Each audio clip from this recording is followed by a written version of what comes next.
अपना आता पता लिख दीजिए भैया। लिख दिया है तो लिख दीजिए, मैं जरूर आपको चिट्ठी लिखूंगा। अब हाथ नीचे करिए, हां दर्द हो जाएगा। उड़ीसा की धरती में तो रग रग में कला भरी पड़ी है जी।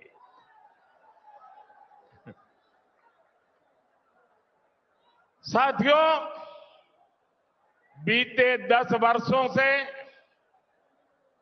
भाजपा सरकार यहां उड़ीसा में अभूतपूर्व निवेश कर रही है। साथियों, हमारा प्रयास है कि उड़ीसा विकसित भारत का भी गेटवे बने। एक प्रकार से उड़ीसा विकसित भारत, आत्मनिर्भर भारत को ऊर्जा दे रहा है।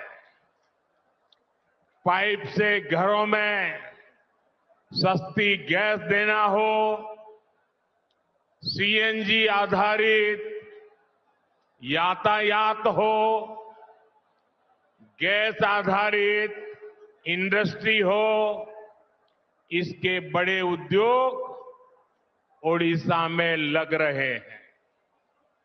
यहां से गैस पाइपलाइन पूर्वी भारत के अनेक राज्यों तक पहुंच रही है। ओडिशा पॉलिस्टर का भी एक बड़ा केंद्र बन रहा है। टेक्सटाइल पार्क के लिए रॉ मटेरियल भी यहीं बन रहा है।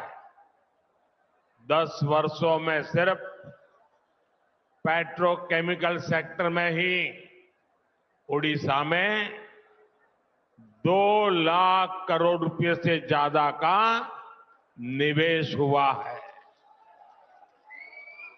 ज्यादा निवेश मतलब नौकरी के ज्यादा मौके, नौकरी के ज्यादा अवसर, यानी ये विकास कार्य ओडिशा के नौजवानों का भाग्य बदलने वाला है। साथियों, आज जो विकास के बड़े बड़े काम हो रहे हैं, ये पहले भी हो सकते थे, लेकिन 2014 से पहले के वर्षों में कांग्रेस और उसके साथियों का पूरा ध्यान सिर्फ और सिर्फ अपनी तिजोरी में नोट भरने में लगा रहा। जो कांग्रेस सरकार कोयले को लूट कर खा जाए, वो गरीबों को मुफ्त खाना खिलाने के बारे में कैसे सोच सकती है? जो कांग्रेस सरकार यूरिया में घोटाला कर दे, वो किसानों को सस्ती दर पर यूरिया कैसे उपलब्ध कराती? ये कांग्रेस सरकार भर्तियों में भी घोटाला कर दे, वो देश के नौजवानों को कैसे नौकरी देती? साथियों, आजादी के बाद से ही कांग्रेस ने देश में ऐसी व्यवस्थाओं का निर्माण किया जिसमें गरीब पर, नौजवान पर, आदिवासियों पर अविश्वास पैदा हो। गरीब कांग्रेस सरकार से कुछ भी मदद मांगने जाता था तो कांग्रेस सरकार कहती थी कुछ गारंटी लेकर आओ। उस समय में रिवाज था, हर किसी से गारंटी मांगी जाती थी। बैंक में खाता खोलना है, कांग्रेस कहती थी गारंटी लाओ। बैंक से रोजगार के लिए कर्ज चाहिए, कांग्रेस कहती थी गारंटी लाओ। नौकरी के लिए अप्लाई करना हो, कांग्रेस कहती थी किसी अफसर की गारंटी लाओ। अब संयोग देखिए कि 2014 के बाद एक गरीब का बेटा केंद्र सरकार में आ गया।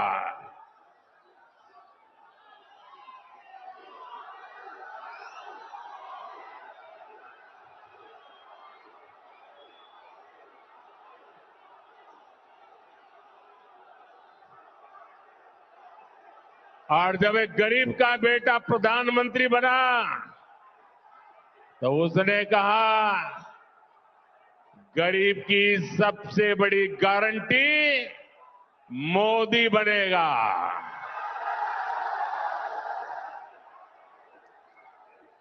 जिस गरीब के पास गारंटी देने के लिए कुछ नहीं था, उसकी गारंटी मोदी ने ले ली। हमने जनधन खाते खोले, मोदी सबकी गारंटी बना। बहनों के नाम पर कोई प्रॉपर्टी नहीं होती थी। गरीब, दलित, ओबीसी, आदिवासी के पास बैंक को देने के लिए क्या था? हमने बिना गारंटी लोन देने वाली मुद्रा योजना शुरू की। पहले हमारे विश्वकर्मा साथियों की गारंटी लेने वाला भी कोई नहीं था। हमने पीएम विश्वकर्मा योजना के तहत उनकी गारंटी ली, उन्हें बैंक से मदद दिलाई। ऐसी योजनाओं की वजह से ही आज गरीब का आत्मविश्वास बढ़ा है। उसे एहसास हुआ है कि सरकार उसके साथ है, मोदी गरीब के साथ है। साथियों, जिन्हें कभी किसी ने नहीं पूछा, उन्हें मोदी ने पूछा। ओडिशा में अनेक ऐसी जनजातियां हैं जो सबसे पिछड़ी हुई है। इन जनजातियों की सूध किसी ने नहीं ली। मोदी ने पहली बार इन आदिवासी बहन भाइयों के लिए भी 24,000 करोड़ रुपए की पीएम जनमन योजना शुरू की।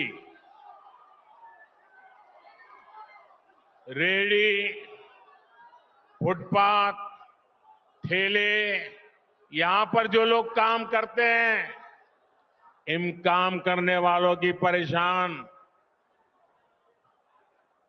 उनके ऐसे हाल थे, कोई उनको पूछने वाला नहीं था। आज उन्हें भी पीएम स्वनिधि योजना से बैंक से सीधा लाभ मिल रहा है। हमारे छोटे किसानों तक सरकारी योजना का लाभ पहले कभी पहुंचता ही नहीं था। आज पीएम स्वनिधि योजना के तहत उन्हें भी पैसा मिल रहा है। हमारे मछुआरे साथियों के हिस्से में तो कुछ भी नहीं आता था। पहली बार उनके लिए अलग मंत्रालय, उनके लिए अलग बजट हमने बनाया। पहली बार उनके लिए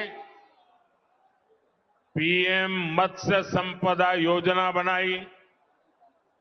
पक्का घर, घर पर नल से जल, गैस कनेक्शन, ये कभी गरीब के लिए तो सपना होता था, आज वो हकीकत बन रहा है।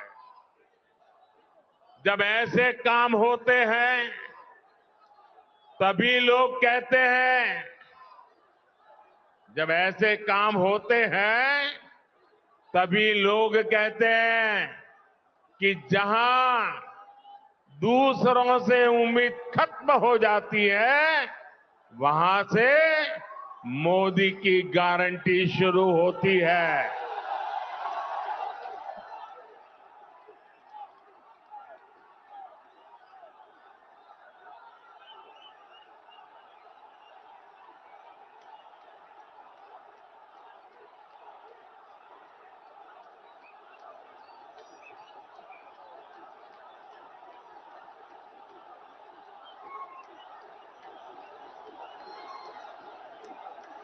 मेरे नौजवान साथियों, आपका ये उत्साह, आपका उमंग, आपका ये प्यार मेरे सर आंखों पर। मैं आपका ये प्यार कभी भूल नहीं सकता हूं। आपका ये जोश मुझे भी काम करने की प्रेरणा देता है। साथियों, मैं आपका जितना धन्यवाद करूं उतना कम है। मेरे साथ बोलिए, भारत माता की। दोनों हाथ ऊपर करके मुट्ठी बंद करिए, बोलिए भारत माता की, भारत माता की, भारत माता की। अब मैं एक महत्वपूर्ण बात आपको बताना चाहता हूं। बताऊं? याद रखोगे? ये आपके फायदे वाली है। फायदा उठाओगे? देखिए, उड़ीसा तो हमारा भगवान सूर्यदेव की भूमि है।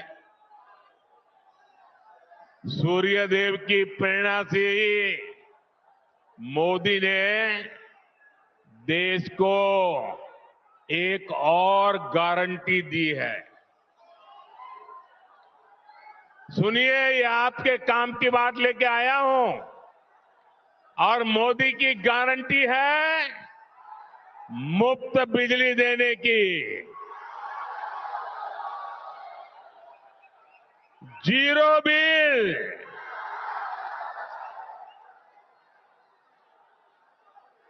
और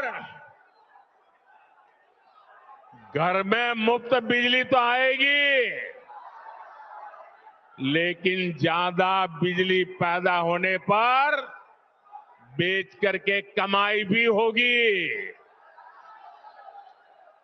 भाजपा सरकार ने पीएम सूर्य घर मुफ्त बिजली योजना बनाई है।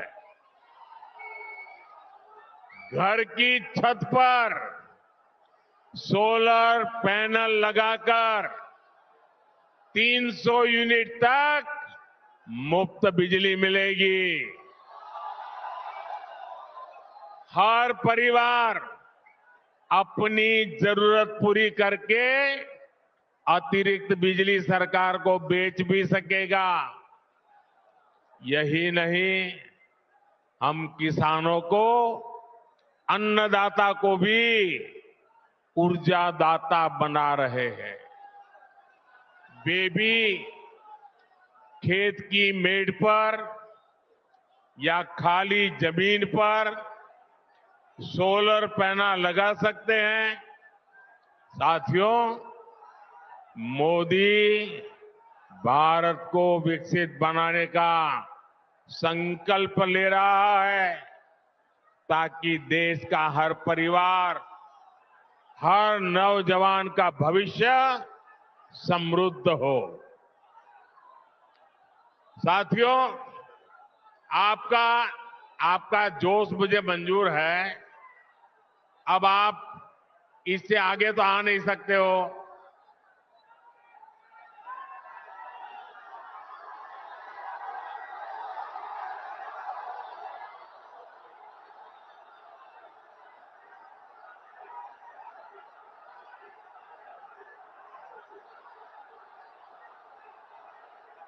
आपका इतना उत्साह है, इतना जोश है कि यहां छोड़ो, दिल्ली में कुछ लोगों की नींद खराब हो जाती है।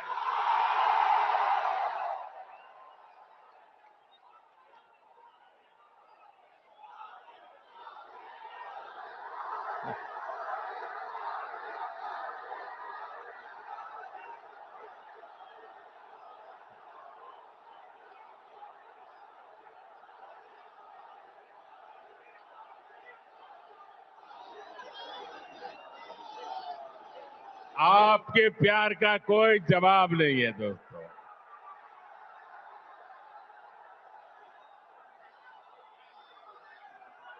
मेरे पास आपके उत्साह के लिए धन्यवाद कहने के लिए शब्द भी छोटे पड़ रहे हैं।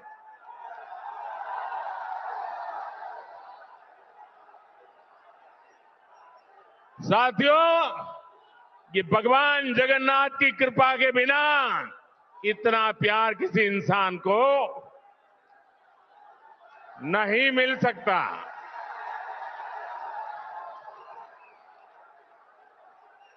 ये भगवान जगन्नाथ की कृपा है कि आप मुझे इतना प्यार दे रहे हैं, इतना आशीर्वाद दे रहे हैं।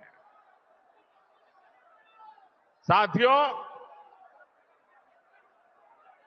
हमने मुफ्त राशन वाली योजना, यहां जो मेरे गरीब परिवार के भाई बहन हैं, मोदी जो मुफ्त राशन भेजता है वो मिलता है ना? मुफ्त राशन मिलता है ना? समय पर मिलता है ना? अच्छी क्वालिटी का मिलता है ना? गरीब का पेट भरता है कि नहीं भरता है? गरीब के घर का चूल्हा जलता है कि नहीं जलता है? और इसीलिए मोदी को आशीर्वाद मिलता है, और इसलिए मोदी ने कहा है ये गरीब को राशन वाली योजना अगले 5 साल के लिए आगे बढ़ा दी जाएगी। साथियों, हम हर घर तक नल से जल पहुंचाने के लिए भी तेजी से काम कर रहे हैं। हम गांव गांव में महिला स्वयं सहायता समूहों को मदद दे रहे हैं ताकि हमारी बहनें लखपति दीदी बने, लखपति दीदी।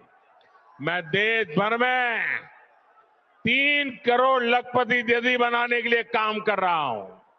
गांव गांव लखपति दीदी बनेगी।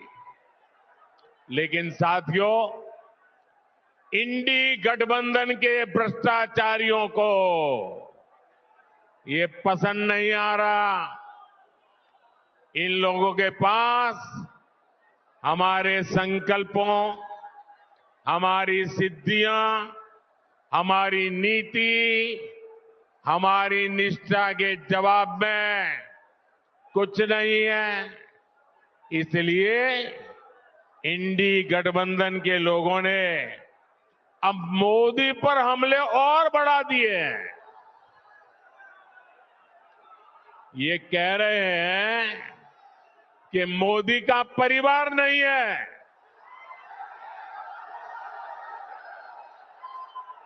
और कह रहे इसलिए मोदी को हटाना है। इंडी गठबंधन के ये परिवारवादी कहते हैं कि इनकी लड़ाई विचारधारा की लड़ाई है। अगर ये वाकई विचारधारा की लड़ाई है तो इंडी गठबंधन वाले जरा कान खोल करके सुन लो, पैर जमीन पर आ जाएंगे। आपकी विचारधारा इंडिया अलायंस की विचारधारा फैमिली फर्स्ट है, परिवार प्रथम है। मोदी की विचारधारा है नेशन फर्स्ट, राष्ट्र प्रथम।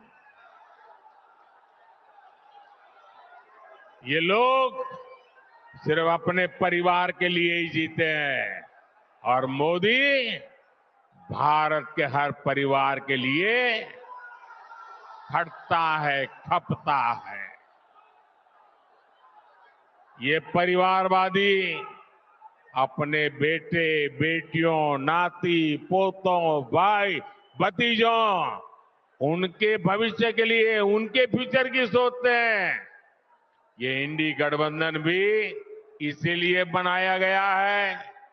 लेकिन मोदी देश के करोड़ों बेटे बेटियों का बेहतर भविष्य बनाने के लिए डटा हुआ है। इसलिए इंडी गठबंधन के परिवारवादी कहते हैं उनका लक्ष्य एक ही है, मोदी को हटाना है। जबकि मोदी का लक्ष्य है भारत को तीसरी बड़ी आर्थिक ताकत बनाना है, भारत को विकसित बनाना है।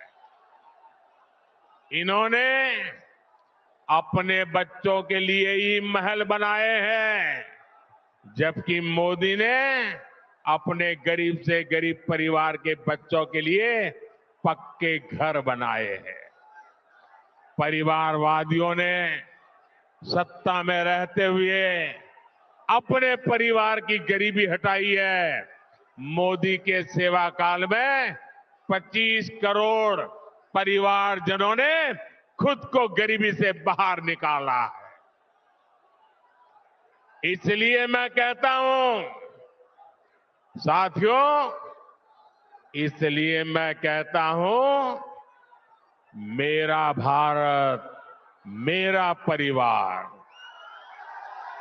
मेरा भारत, मेरा भारत, मेरा परिवार। मेरा भारत, मेरा परिवार।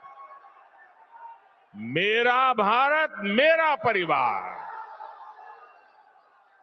और यही बात इन परिवारवादियों को खटक रही है। लेकिन मैं देख रहा हूं कल से ही देश का हर गरीब, हर किसान, हर नौजवान, हर बहन बेटी कह रही है मैं हूं मोदी का परिवार।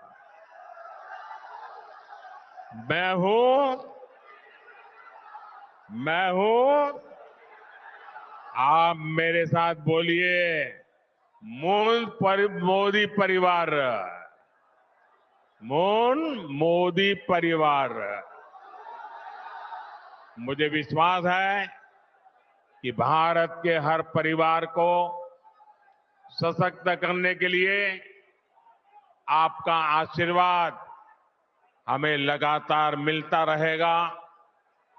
ओडिशा में आप सभी ज्यादा से ज्यादा कमल खिलाएं। आप यहां इतनी बड़ी संख्या में आए, इसके लिए आपका बहुत बहुत आभार। सब अपना हमारे उड़ीसा के उज्जवल भविष्य के लिए अपने मोबाइल फोन को निकालिए, मोबाइल फोन की फ्लैश लाइट चालू कीजिए। यहां पर भी बैठे हुए लगेगा मोबाइल फोन की फ्लैश लाइट चालू करें। ये रोशनी उड़ीसा के उज्जवल भविष्य के लिए है। ये चमकते तारे भारत का भाग्य बदलने के लिए हैं। ये हर नौजवान की ऊर्जा देश को नई ऊर्जा देने वाली है। पूरी ताकत से मेरे साथ बोलिए जय जगन्नाथ, जय जगन्नाथ। भारत माता की, भारत माता की, भारत माता की। बहुत बहुत धन्यवाद।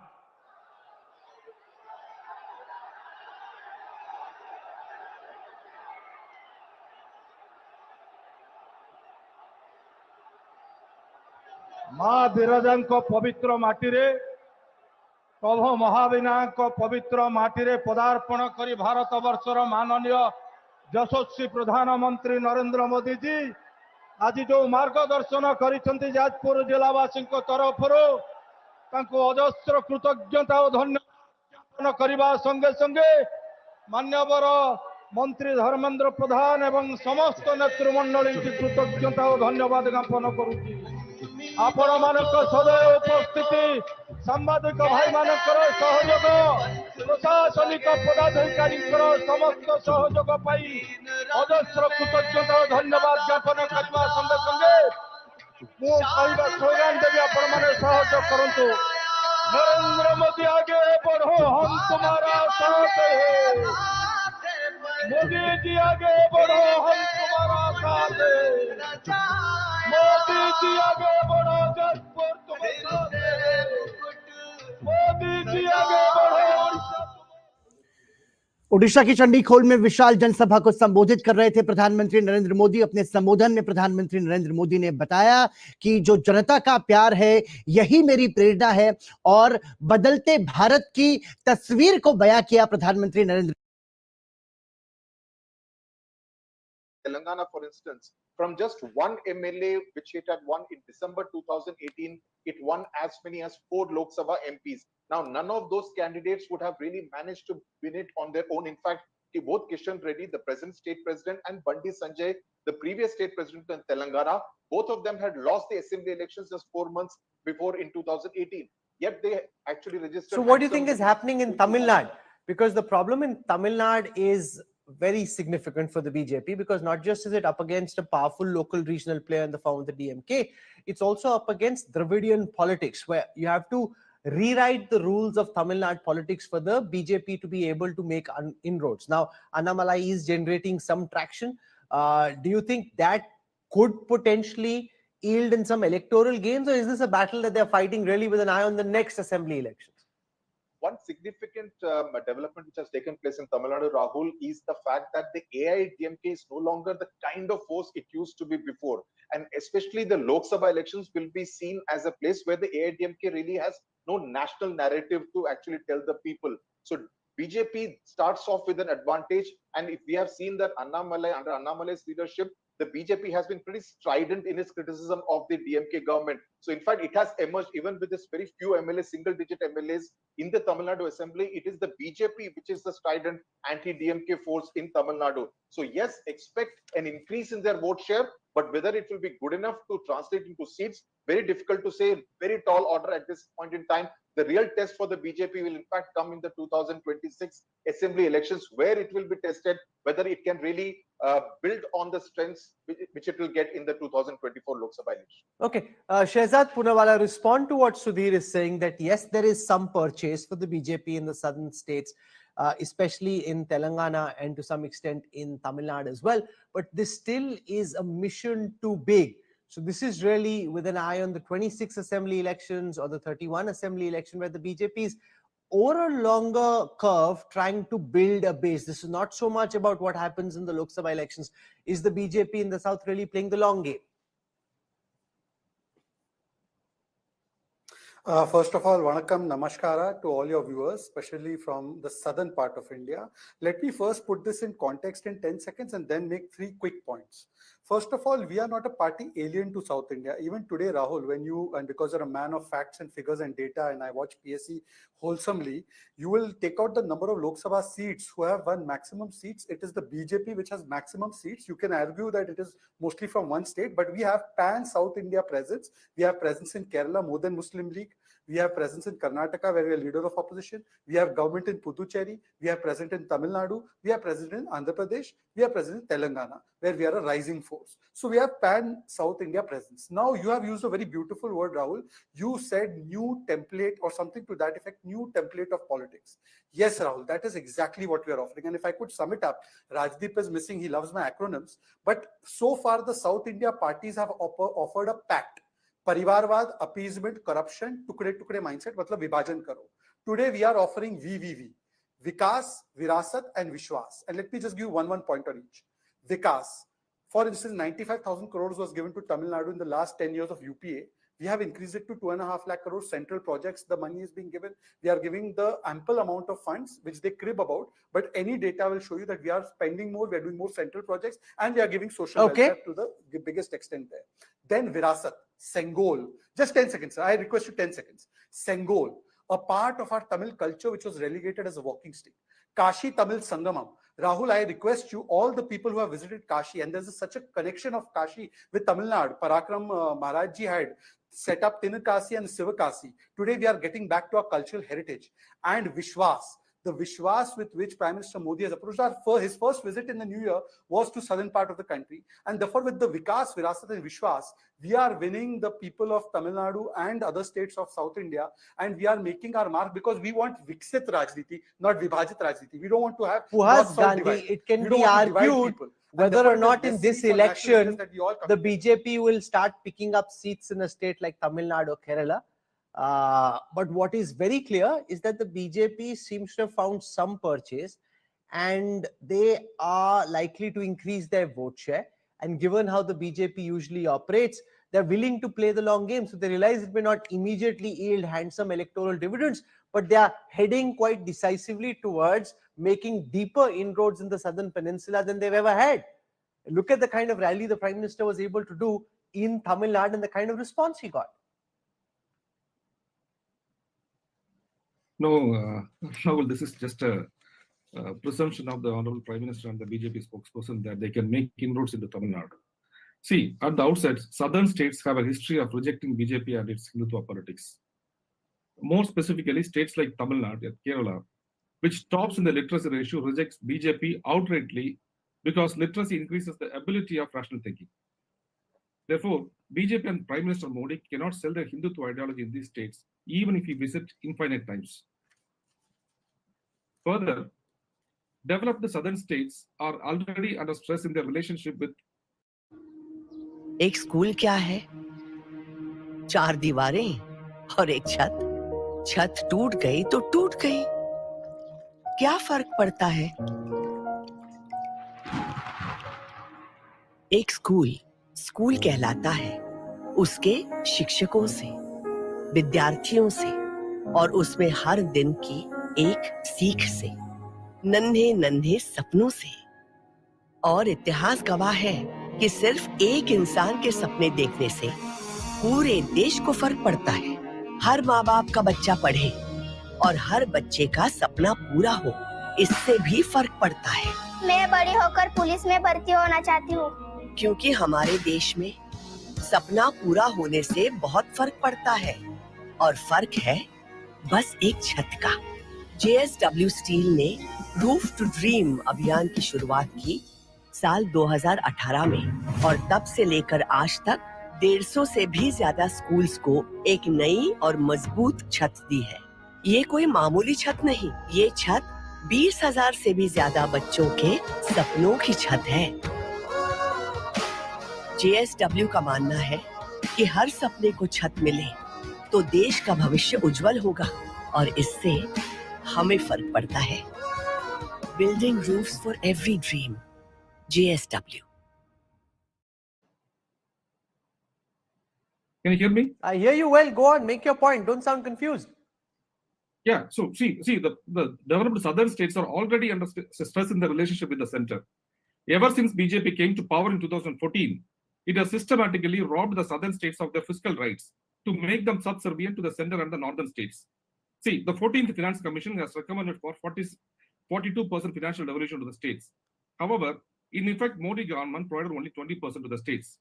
Further, cess which is in the indivisible pool, is increased from 10% to 18% under the Modi regime. See, the issue is developed states like Tamil Nadu and Kerala are net contributor states, what we call it as. Out of 1 rupee which we are paying to the union. No, Tamil you're Nadu making a point that we've discussed and debated many times over. What you're Yes, not that is responding the- to that- is that the is the kind of trust response, deficit which- despite the arguments you're mounting. Nagaraju Yadav, the fact is the Prime Minister's rallies in Telangana, in Tamil Nadu, in Kerala, and of course in Karnataka are drawing massive response. And that's particularly interesting because in a state like Tamil Nadu, the BJP has never really been one of the main players. It's been a fringe player. Now it seems to be fighting alone and making a go for it. Yeah, it's me. Okay. Hello, can Yeah, you hear me? I hear you well, Nagaraju. Go on. Yeah. See, very nicely put it on. But they were on winning string in the Karnataka state. They were consistently past the Lok Sabha election. They are doing very well, no doubt about it. The last elections, they did quite well by getting 51% of the vote, and we were reduced to 31% of the vote to Congress. Then we should understand to this time if the entire scenario is different. The Congress government is in place in Telangana. There is Congress government is in place, and South India they all almost around 129 seats. They had only 30 seats with them. If they want to reach the target of 370 as they're planning it out, they have to do well in the South India as well. Which that is the plan. Modi Sahib is trying to go around in the South India and try to get some seats pushed up.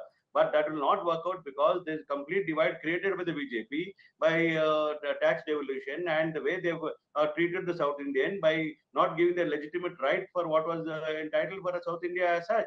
But we want whole India to be treated as one, and these are the South Indian states are such prospective states where they should encourage the states to create more jobs and other things for the entire country as such, which they tried depriving the benefits to the state of Karnataka, and the similar scenario with the South Indian states like Kerala and Tamil Nadu and Telangana.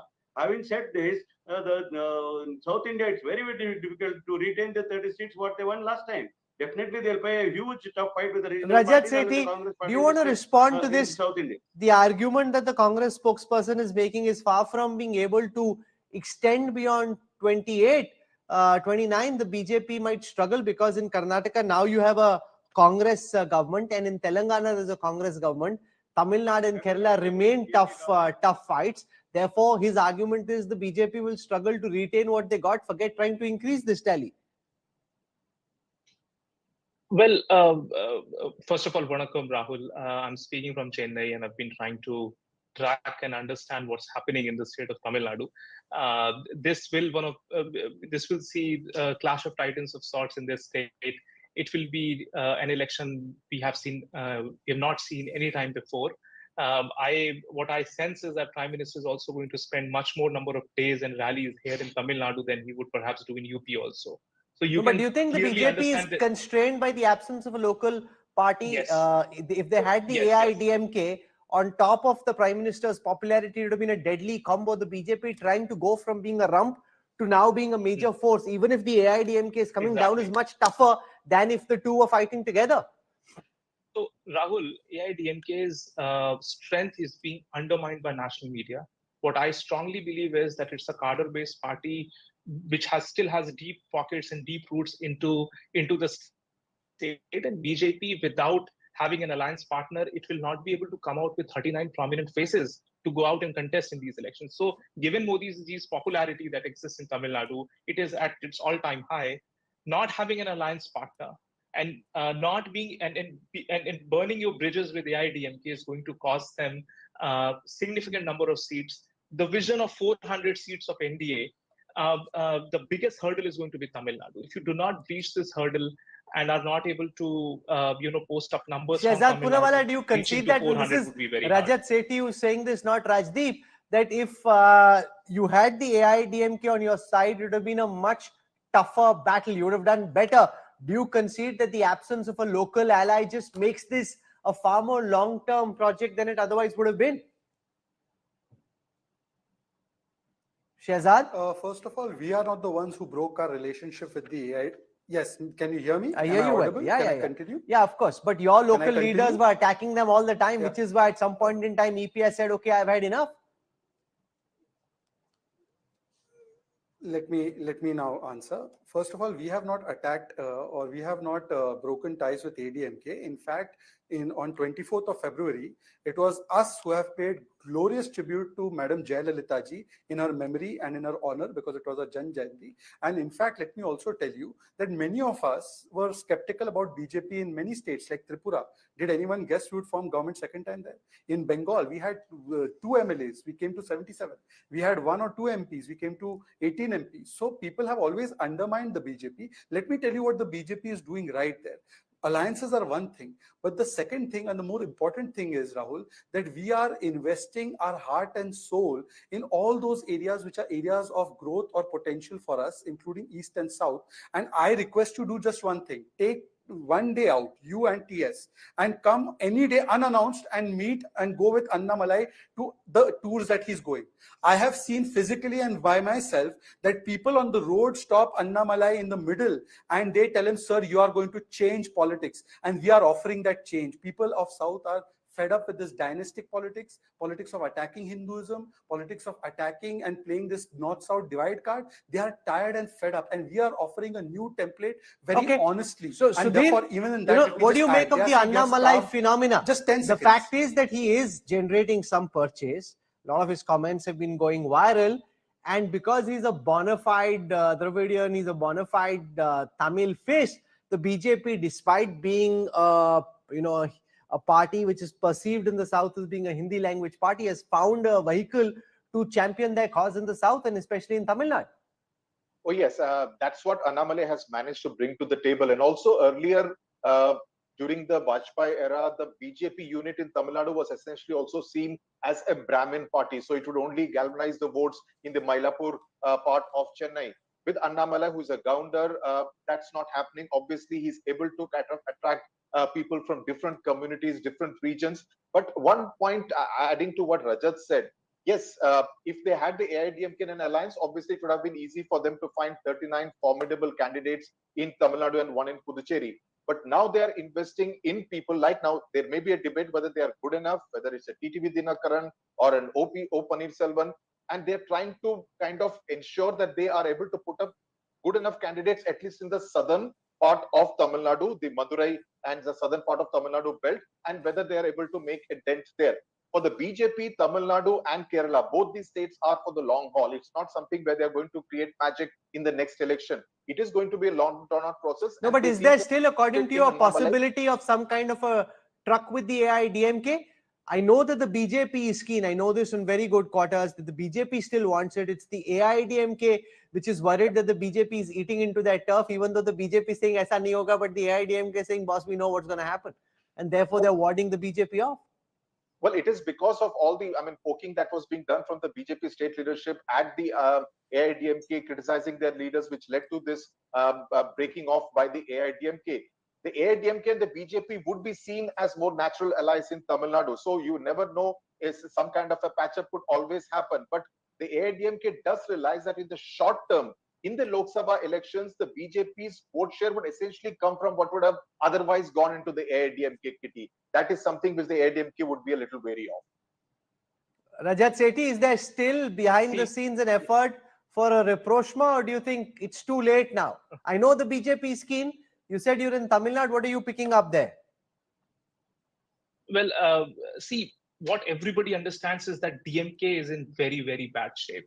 The anti-incumbency that has built up against DMK is of historic proportions. I mean, they might find it very, very hard to come back in power in 2026. But right now, what is happening is the opposition vote is getting split vertically. And though BJP might reach the double-digit mark this time, but it won't be good enough to get the numbers. This is why the central leadership is aware of this thing. They understand, the bridges have largely been burnt with ADMK, but they're still trying to give it a last shot to see which way the alliance heads. Otherwise, I mean, if you see, BJP would have to plan for the long haul. 2024 might be still be a difficult affair if the alliances are not there. This is a hard fact.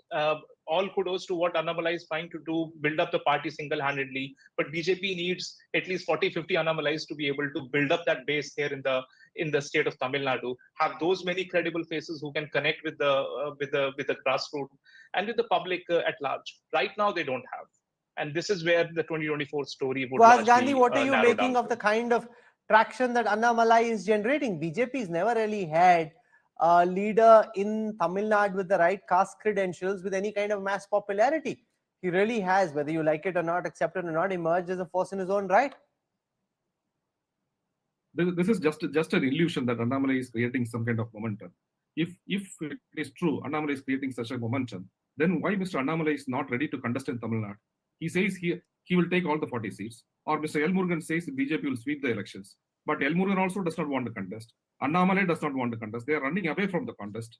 And there are no political leaders from BJP who are ready to contest. See, here the problem is different. In Tamil Nadu, the politics is anti-BJP politics. That is the reason why even ADMK is not ready to align with BJP, because anyone who aligns with BJP will be committing a suicide, political suicide. That is the issue. Shehzad Poonawalla, now obviously the AIDMK realizes the damage that the BJP caused to its vote share, which is why despite your party's efforts and leaders at the highest levels reaching out to EPS, he still wants to stay away. So the DMK argues the politics of Tamil Nadu is anti-BJP. AIDMK realizes BJP does them more harm than good. You know, I would have probably agreed with a lot of this assessment before the start of N Man N Makkal Yatra.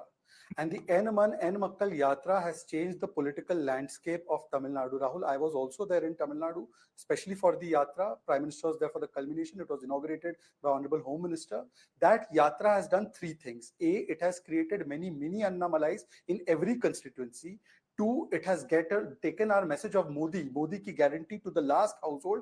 And three, it has given the first time a viable alternative from the traditional politics. Look, for people in Tamil Nadu, I can sense it. They are bored. They are disgusted by the traditional politics of abusing, trying to, create divisions, and they want a change. And in Annamalai, and I'm just saying Annamalai figuratively, we have such figures in every state unit. Please let me complete. Mr. Gandhi, let me complete. I did not interrupt you. This is Rahul's show. I am telling you that in Annamalai represents something that the BJP overall represents, which is a break from this traditional Parivarwadi appeasement corruption politics. People are fuming, they are angry, they want a change. And when they see somebody like Annamalai, left the IPS, educated, smart, look at what he says on AI, compare it with Rahul Gandhi, then they see that hope. And when that hope comes, you can't predict where that hope will take you. It is only a matter of time. Change is coming. Read my lips, Mr. Gandhi. I want to go you across and the other Gandhi. KM Lata. She's the newly announced BJP candidate in the important constituency of Hyderabad. She'll be up against Asuddin Owaisi, who's the sitting multi-term MP from there. A lot of what Madhvi Lata has said has been viraling on social media, so I thought it'd be useful to listen to what the new BJP candidate in this seat has to say. Would you concede, given Owaisi's popularity and that Hyderabad is his party's pocket borough, given the demographics of the seat, this is a very, very tough battle that's been laid out before you? I would not really look at it a really complex target, because I belong to the same place for the 25 years. I am born and brought up there. So according to me, people only have put a lot of hype to it, and I don't see really that difficult taking up this. What's your strategy? Do you have a plan? How do you hope to beat Asuddin Owaisi? To everyone in Hyderabad who's watching, to people outside Hyderabad who are watching you at this time, explain to them, why do you think you have a fighting chance to beat the mighty Owaisi? Rahul Bhai, I would say that I'm talking across the world if everybody is listening to me. I would want to tell everybody that this is no more a fight of Hindu-Muslim. It is the fight of bringing justice. It is the fight of giving all kind of progress and prosperity, the real secular development to that constituency, which the constituency has not seen since 4 decades. Okay, we haven't had a recent survey, so the exact figure isn't known, but it's estimated that at least 50, possibly going up to 60% of the population of the Hyderabad Lok Sabha seat constitutes Muslims, and Asuddin Owaisi's family has over generations had a very strong grip on that section of voters. How do you intend to break through? What makes you think you can break through? What's your pitch? The reason I would say that probably in that constituency, the major issues way back were different and now they're different. As and when the time passed, a lot of people started, being more educated across the places in even Muslim community. Now what happens is that when technology has taken a forefront, we all know that every person carries a mobile phone today. Now imagine, irrespective of Hindu or a Muslim, if an individual is aware of the basic fact that their constituency is far behind when compared to an adjacent neighbor constituency, I'm sure people want to wake up, I would say right to neighborhood parity, which is already shown in 2023 assembly elections where their voting percentage fell down and BJP percentage across the Telangana has raised. I'm sure that going forward also in the entire election campaign, it is very important that I educate people there, the kind of schemes, developmental programs, the triple talaq, all these things were in the favor done for everybody. I mean, all Muslims, and all the schemes in favor of all Hindus. Now, what is very important is that in that constituency, especially, we see in Muslim community, women is very badly suppressed. And for all Hindus, what is important today is education, health, development of the constituency as equal to their neighborhood. You would be astonished, Rahulji, that a square yard there cost even till today 25 to 30,000. Whereas in the adjacent neighborhood, it costs 1.5 lakh to 2 lakhs. अगर आप इसको तरक्की कहते हैं, तो मुझे पता नहीं तरक्की को क्या कहना चाहिए जो it's happening in other constituencies. Prime Minister Modi was in Telangana today. After that, he was in Tamil Nadu. He's trying to make a concerted effort in the southern states. Do you think the BJP will see some electoral gains, or do you think it's largely the west, the east, the north, where the BJP will win? And this is really not going to, it'll lead to some increase in vote share, but maybe not seats this time. I am here not to compare any one region to another region. What is very important that all of us have to note that it is not going to be any more what it was before. We are definitely going to show the result of success, which is going to start a new phase, a new era. That is definite from my side. Okay, we leave it over there. Thank you very much for joining us, Madhvi Lata, BJP's candidate in Hyderabad. She's winning on social media for sure, Sudhir. You're on the ground in Hyderabad. Does she have a chance, or do you think the BJP's hope really is to put up a good fight, maybe not win? Or can she? Well, they are going to definitely put up a good fight, that's for sure, because Owaisi, not is actually a very formidable candidate. Most of the time, we almost assume that Hyderabad seat is taken by the MIM and really no one else can win there. One of the reasons for that is that Assaduddin Owaisi is seen as someone who is extremely accessible. But what happened in the assembly elections 3 months back was the fact that the MIM actually struggled in 3 out of the 7 assembly seats that are part of the Hyderabad Lok Sabha constituency, and that would worry Owaisi. One of them, of course, was won by the BJP, and the other 2, the Congress really ran the MIM very close. So in that sense, this time, if the BJP is able to put up a fight, if you have the likes of the Prime Minister or the Home Minister coming and campaigning in Hyderabad for Madhvi Lata, it would make matters a little difficult for the MIM. Okay. The other big political war that's raging at this moment is the Modi Ka Parivar campaign launched by the Prime Minister in Adilabad in Telangana. The Prime Minister's comments came after Lalu Yadav mocked the PM for not having any kids. Shortly after, the PM declared that 140 crore Indians were his family.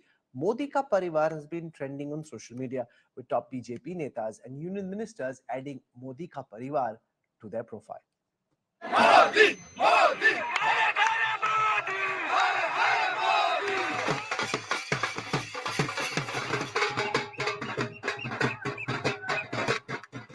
Rewind to 2014. Narendra Modi कभी भी देश के प्रधानमंत्री नहीं बनेंगे, नहीं बनेंगे, नहीं बनेंगे। लेकिन यहाँ आकर चाय का वितरण करना चाहते हैं, तो हम उनके लिए कुछ जगह बना रखते हैं। a jab that the BJP and its Prime Minister candidate Narendra Modi turned into political gold a decade ago. चाय बेचने वाला प्रधानमंत्री नहीं हो सकता है। देश बेचने वाले देश पर राज करने चाहिए क्या? भाइयों बहनों, देश बेचने वालों से अच्छा होता है चाय बेचने वाला अच्छा होता है। The tea vendor comment became the BJP's rallying cry and a dig at Congress in 2014. Fast forward to 2019. Congress leader Rahul Gandhi made the Chaukidar Chor Hai remark. Rafale घोटाले में 30,000 करोड़ रुपए हिंदुस्तान के एयरफोर्स से चोरी करके नरेंद्र मोदी जी ने अनिल अंबानी के बैंक अकाउंट में जेब में डाला है। चौकीदार चोर। Gandhi aimed this comment at Prime Minister Narendra Modi over the Rafale deal, seemingly to poke fun at the Prime Minister's "Main bhi Chaukidar" campaign in 2019. Rahul Gandhi then had to apologize for wrongly attributing his remarks to the top court.